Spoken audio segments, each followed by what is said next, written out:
Hello बच्चों, स्वागत है आप सबका वाईटी होम ट्यूशन में। आज हम पढ़ेंगे यूपी बोर्ड के कक्षा 6 की साइंस का तीसरा चैप्टर, जो कि है पदार्थों का पृथक्कीकरण।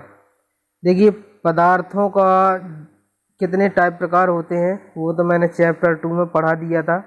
अगर जिसने भी नहीं पढ़ा है तो उसको डिस्क्रिप्शन में लिंक मिल जाएगी, वहाँ से जाकर पहले तो दूसरा चैप्टर देख लेना। और जिसने पहला चैप्टर नहीं पढ़ा हो उसको भी डिस्क्रिप्शन में लिंक मिल जाएगी पहले चैप्टर की, वो भी जाकर देख लेना। तीसरी बात, अगर आपने अभी तक चैनल को सब्सक्राइब नहीं किया है तो सब्सक्राइब कर लीजिए और बेल आइकन प्रेस कर लीजिए। साथ ही साथ वीडियो को लाइक भी कर दीजिए। लाइक करने के बाद आपको क्या करना है मैं बताता हूँ। देखिए, यहाँ पर आपको ध्यान देना है वीडियो में जो मैं पढ़ा रहा हूँ। पृथक्करण का मतलब होता है अलग करना, इसका मतलब होता है अलग करना।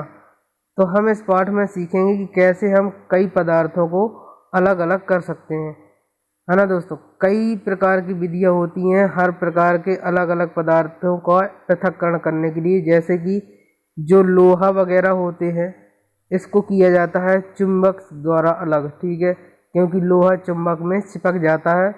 पानी किया जाता है, देखिए एक तो किया जाता है निथार कर। अगर उसमें कंकड़ पत्थर वगैरह डले होते हैं, अशुद्धि होती है, तो उसको हम पहले पानी भर कर रख देते हैं और वो तलैटी में चले जाते हैं, तो उसे कहते हैं निथारना। और एक होता है आसवन विधि, मतलब उसको पानी को गर्म करते हैं और भाप द्वारा उसको अलग कर दिया जाता है, जैसे कि शक्कर के घोल को पानी से अलग किया जाता है। तो देखिए, यहाँ पर आपकी बुक का पहला जो क्वेश्चन है पदार्थों का पृथक्करण से अभ्यास प्रश्न हम देख लेते हैं और आपको समझाते भी जाएंगे। तो पहला क्वेश्चन है, शुद्ध पदार्थ वे पदार्थ हैं। तो हमें बताना है, ये ऑप्शन दिए हुए हैं, जो खाने में शुद्ध हों या जिन्हें छान कर और वाष्पित कर पृथक किया जा सके, या जिनमें सभी अणु समान प्रकृति के होते हैं, या फिर जो विभिन्न तत्वों के मिश्रण होते हैं। तो दोस्तों, जिनमें सभी अणु समान प्रकृति के होते हैं वो कहलाते हैं शुद्ध पदार्थ। यानी कि अगर उनमें किसी भी पदार्थ में, अगर जैसे इस पदार्थ में कोई समान अणु है यानी नाइट्रोजन है, तो नाइट्रोजन के अगर सभी पर अणु हैं तो ये पदार्थ शुद्ध होगा, और अगर इसमें ऑक्सीजन मिला दी जाएगी तो ये पदार्थ अशुद्ध हो जाएगा। तो इसका मतलब ये होता है। वायु क्या है? जो हमारी वायु है, जो हमारे चारों तरफ है, तो वायु एक समांगी मिश्रण है। यानी वायु में जितनी प्रकार की गैसें मिली हुई हैं, जैसे ऑक्सीजन है 21% है ऑक्सीजन, है ना, और नाइट्रोजन है 78% नाइट्रोजन है, और कार्बन की बात करें तो 0.9% कार्बन है। इस प्रकार से जितनी भी गैसें हैं वो समान अनुपात में मिली हुई हैं। इसलिए जिस मिश्रण में समान अनुपात में पदार्थ मिलाए जाते हैं, समान अनुपात में, उसे कहते हैं समांगी मिश्रण। तो यहाँ पर हमारी वायु क्या हो गई? ये एक समांगी मिश्रण है वायु हमारी, ठीक है, क्लियर है। इसके बाद देखिए, तीसरा क्वेश्चन है, बालू और लोहे की छीलन को कैसे पृथक किया जा सकता है। बालू और लोहे, यानी कि बालू में कुछ लोहे की टुकड़े मिला दिए जाते हैं, तो आप उनको कैसे अलग कर सकते हैं। तो देखिए, जो मैंने अभी बताया कि लोहे वगैरह की अशुद्धियाँ चुंबक द्वारा दूर की जाती हैं। तो यहाँ पर आपको दूसरा नंबर टिक करना है, चुंबकीय पृथक्करण द्वारा। मतलब अगर हम चुंबक लेंगे और बालू में फिरा देंगे तो उसमें जितने भी लोहे के कण होंगे वो चुंबक में चिपक जाएंगे और बालू हमारी अकेली बच जाएगी। इसके बाद अगला क्वेश्चन है, देखिए क्वेश्चन नंबर दूसरा है कि कोष्टक में जो दिए हैं भाप, अपकेंद्रण, लोहा, वाष्पन, ऊर्ध्वपातन और जल, इनको हमें का, खा, गा, घा, अंगा, इनमें खाली स्थान की जगह भरना है। तो यहाँ पर आप देख सकते हैं कि पहला जो वाक्य है, अपकेंद्रण विधि से दूध से क्रीम को पृथक करने में उपयोग किया जाता है। यानी कि यहाँ पर आपको अपकेंद्रण फिल करना है। दूसरा है, आपकी लाइन दी हुई है, कपूर और साधारण नमक का मिश्रण ऊर्ध्वपातन विधि से अलग किया जाता है। यानी कि जो कपूर होता है और साधारण नमक होता है, अगर हम इसको अलग करना चाहें तो ऊर्ध्वपातन विधि से अलग हम कर सकते हैं, क्योंकि कपूर में ऊर्ध्वपातन होता है। अगर हम कपूर जला देते हैं तो डायरेक्ट ये गैस के रूप में जल जाता है। इसमें जैसे मैंने आपको पहले चैप्टर में बताया था कि अगर ठोस है तो ठोस को हम अगर गर्म करेंगे तो वो द्रव में बन जाता है, और द्रव को हम जब गर्म करते हैं तो गैस में बन जाता है। तो जो कपूर होता है, कपूर हमारा ठोस है, ठीक, कपूर क्या है, कपूर ठोस है। और जैसे ही हम इसको गर्म करते हैं तो गर्म करने के बाद ये द्रव में नहीं बदलता, सीधे गैस में बदल जाता है हमारा कपूर। तो इस विधि को कहते हैं हम ऊर्ध्वपातन। सीधे ठोस से जब कोई चीज़ गैस में बदल जाए तो उसे कहते हैं क्या, ऊर्ध्वपातन। अगली लाइन है, लोहे के छीलन को किसी मिश्रण से चुंबक द्वारा पृथक किया जाता है। जो मैंने अभी बताई है कि अगर लोहे वाली अशुद्धि है तो हम चुंबक से अलग कर सकते हैं। चौथा जो पॉइंट है यानी लाइन है, आपको भरना है, नमक और पानी के मिश्रण से नमक वाष्पन विधि द्वारा अलग किया जाता है। जैसा कि मैंने अभी बताया, जैसे कि शक्कर और पानी का जो मिश्रण होता है, घोल होता है, हम कैसे अलग करते हैं। अगर हमने पानी में शक्कर को घोल दिया है और फिर हम अगर शक्कर को अलग करना चाहें और पानी को अलग करना चाहें तो हमको गर्म करना पड़ेगा, जिससे क्या होगा, पानी भाप बनकर उड़ जाएगा और शक्कर नीचे रह जाएगी हमारे बर्तन में। इसी प्रकार से नमक और पानी के हम मिश्रण को अलग करते हैं वाष्पन विधि के द्वारा, ताकि पानी ऊपर उड़ जाए और नमक हमारा बर्तन में बचा रह जाए। तो नमक और पानी के मिश्रण को हम वाष्पन विधि द्वारा अलग कर सकते हैं। अब देखिए अगला नंबर है, आसवन विधि द्वारा भाप से शुद्ध जल प्राप्त किया जाता है। यानी कि आसवन विधि क्या होता है, कोई हम जैसे अशुद्ध जल है हम ले लेते हैं, उसको आसवन विधि के द्वारा गर्म किया जाता है और वो उसकी भाप को इकट्ठा कर लिया जाता है, फिर भाप को ठंडा करके दोबारा से उससे शुद्ध जल बनाया जाता है। ये हो गई आसवन विधि। अब क्वेश्चन नंबर तीसरा है आपकी किताब में, देखिए निम्नलिखित वाक्यों में सत्य असत्य को छांटना है। तो ये पहला है ऑप्शन का नंबर, नदियों के जल से तलछटीकरण और छानने के बाद पीने का पानी प्राप्त होता है। तो जी हाँ, ये सत्य है। अगर हम नदी का पानी लेंगे और उसको थोड़ी देर रख देंगे अगर किसी बर्तन में, तो जितनी भी अशुद्धि होगी वो नीचे जम जाएगी बर्तन में और पानी हमारा साफ निकल आएगा। तो ये लाइन सही है। दूसरी लाइन है, चावल के कण महीन छेद वाली छलनी से छानकर पृथक किए जाते हैं। तो ये गलत है, क्योंकि चावल के कण बहुत बड़े होते हैं, उनको हम महीन छलनी में नहीं छान सकते। तो ये गलत है आपका लाइन। तीसरी लाइन है, समुद्र जल को वाष्पित करके नमक प्राप्त किया जाता है। तो बिल्कुल सही है, क्योंकि नमक और पानी के घोल में अगर हम गर्म कर देंगे पानी को तो वो भाप बनकर उड़ जाएगा और हमें नमक प्राप्त हो जाएगा। इसी प्रकार शक्कर और पानी के घोल में हम अगर पानी को गर्म कर देंगे तो वो भाप बनकर उड़ जाएगा और शक्कर हमें प्राप्त हो जाती है। चौथी लाइन है, शुद्ध पदार्थ समांगी पदार्थ है जिसमें केवल एक प्रकार के अणु होते हैं। तो ये आपका गलत है, क्योंकि इसमें कई प्रकार के अणु हो सकते हैं, बस अंतर इतना होता है समांगी पदार्थ में जो अन्य पदार्थ मिलाने का अनुपात रहता है वो कैसा रहता है, समान अनुपात में कई पदार्थ मिलाकर हम समांगी पदार्थ या समांगी मिश्रण बना सकते हैं। इसलिए हम कह सकते हैं कि क्या है, एक ही प्रकार के अणु नहीं हो सकते। लेकिन अगर कोई पदार्थ के बारे में पूछ लें, ओनली पदार्थ क्या है, तो पदार्थ वो है जिसमें एक ही प्रकार के अणु उपस्थित हों, उसे हम कहते हैं पदार्थ। लेकिन समांगी पदार्थ में ऐसा नहीं होता। समांगी पदार्थ में क्या है, कई पदार्थ हो सकते हैं लेकिन वो कैसे होंगे, समान अनुपात में होंगे। ठीक है बच्चों, समान अनुपात में होंगे पदार्थ, तो उसे हम कहते हैं समांगी पदार्थ। अगला नंबर है, देखिए यहाँ पर, चीनी का शरबत विषमांगी मिश्रण है। तो चीनी के मिश्रण जो होता है विषमांगी मिश्रण नहीं होता।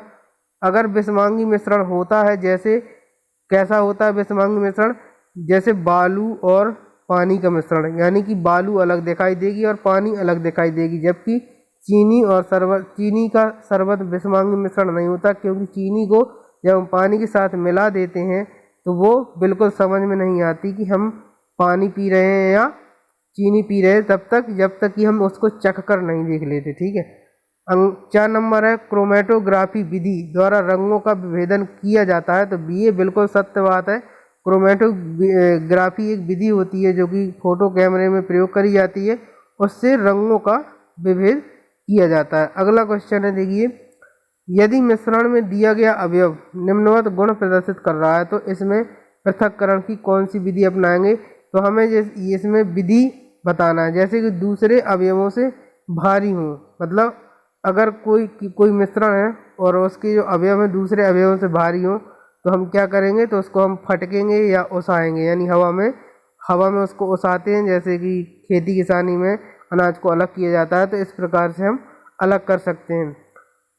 दूसरा क्वेश्चन देख रहा है वो कि दूसरा अवयवों से बड़ा हो तो हम बीन कर या चालना करके हम उसको अलग कर लेते हैं। और ग नंबर है दूसरे अवयवों से आकृति एवं रंग से भिन्न हो तो हम क्या कर लेते हैं, उसको बीन लेते हैं। अगर आकृति और रंग अलग अलग है तो हम उसको आसानी से बीन कर अलग कर सकते हैं, जैसे कि हमारी मम्मी लोग करती रहती हैं, आपने भी देखा होगा ना।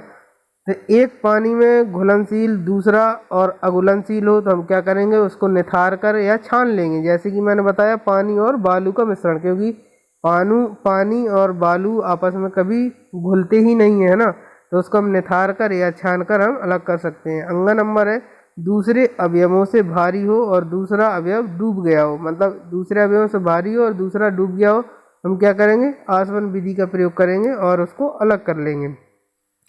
और हम अपकेंद्रण विधि का भी प्रयोग कर सकते हैं, जैसे कि दूध में किया जाता है। दूध से जब मलाई अलग की जाती है, मलाई यानी कि हम क्रीम कह सकते हैं, अलग की जाती है, तो अपकेंद्रण विधि का प्रयोग किया जाता है। जो मशीन होती है दूध डेयरी वालों के पास जो घुमाते हैं, वो हाथ से या लाइट से चलती है, उसमें अपकेंद्रण विधि का प्रयोग होता है और उसी से क्रीम अलग की जाती है। ठीक है बच्चों। अगला क्वेश्चन है चीनी के शरबत में लकड़ी के कोयले के कुछ छोटे टुकड़े मिल गए हैं, इन्हें आप कैसे अलग करेंगे। यानी कि चीनी के शरबत में लकड़ी के कोयले के कुछ छोटे टुकड़े अगर मिला दिए जाए तो आप कैसे अलग करेंगे। तो देखिए, हम अगर चीनी के शरबत है, अगर वो कह दे हमसे कि चीनी कैसे अलग करेंगे, तो हम कहेंगे कि भाई गर्म कर लेंगे, यानी उसको वाष्पित कर लेंगे और हम चीनी को अलग कर लेंगे। लेकिन यहाँ पर लकड़ी के कोयले के टुकड़े डल गए हैं, हम क्या करेंगे, चीनी के शरबत को छन्ना लेकर हम छान लेंगे और अलग कर लेंगे। देखिए लिखा भी हुआ है, चीनी के शरबत में लकड़ी और कोयले के छोटे टुकड़ों को छानकर अलग कर लेंगे, फिर दोनों को चुनकर अलग कर लेंगे। मतलब लकड़ी और कोयले के टुकड़े पहले हमने छान लिए, जैसे ये है हमारी छन्नी, ये छन्नी है, और यहाँ से हमने शरबत डाला तो यहाँ से लकड़ी और कोयले के टुकड़े इकट्ठे आ जाएंगे, फिर इनको हम अलग अलग कर लेंगे, तो ये हो जाएगा। ठीक है। अगला देखिए क्वेश्चन नंबर 6वां क्वेश्चन, हमें संक्षेप में उत्तर देना है इसका, यानी शुद्ध और अशुद्ध पदार्थ में क्या अंतर है, ये हमें बताना है। तो देखिए, शुद्ध पदार्थ मैंने आपको बताया था, शुद्ध पदार्थ में एक ही आकार के अणु, मतलब समान आकार के अणु होते हैं जो कि पदार्थ में होते हैं। जैसे लिखा हुआ है, शुद्ध पदार्थ के सभी अणु और परमाणु समान होते हैं तथा इनके गुण निश्चित होते हैं, और जबकि जो अशुद्ध पदार्थ होता है उसके भिन्न भिन्न अणु होते हैं और परमाणु भी होते हैं अलग अलग, तथा इनके गुण भी अलग अलग होते हैं, यानी अनिश्चित होते हैं। तो अशुद्ध पदार्थ सीधी सी बात है, अलग अलग अणु होंगे, अलग अलग परमाणु होंगे और अलग अलग गुण होंगे। और जो शुद्ध पदार्थ होगा उसके अणु भी एक समान होंगे, परमाणु भी एक समान होंगे और गुण भी एक समान होगा। जैसे अगर शक्कर है तो शक्कर मीठी ही रहेगी, वैसी ही आकार की होगी। अगर लेकिन शक्कर और नमक मिला दिया जाए तो अलग अलग हो जाएंगे, उनका स्वाद भी अलग हो जाएगा, उनके गुण भी अलग हो जाएंगे, है ना। तो ये शुद्ध और अशुद्ध मिश्रण की पहचान है जो आप कर सकते हैं।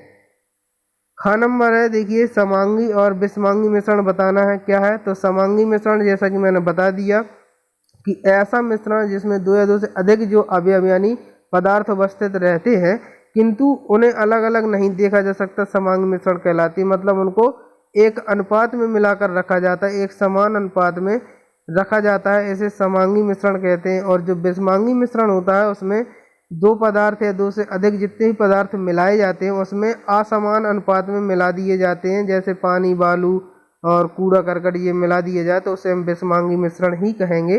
तो ऐसे मिश्रण जिनके अवयवी पदार्थों को अलग अलग करके देखा जा सकता है हम विषमांगी मिश्रण कह सकते हैं। तो बच्चों, आप लोग कॉपी में भी अपनी नोट करते जाना इस जो मैं पढ़ाते जा रहा हूँ, और अगर कोई चीज़ समझ में नहीं आती है तो आप मुझे कमेंट बॉक्स में लिख सकते हैं, मैं आपको अगली वीडियो में ज़रूर समझा दूंगा। देखिए ग नंबर है, दो शुद्ध पदार्थ के नाम बताना है। दो शुद्ध पदार्थ लोहा और तांबा।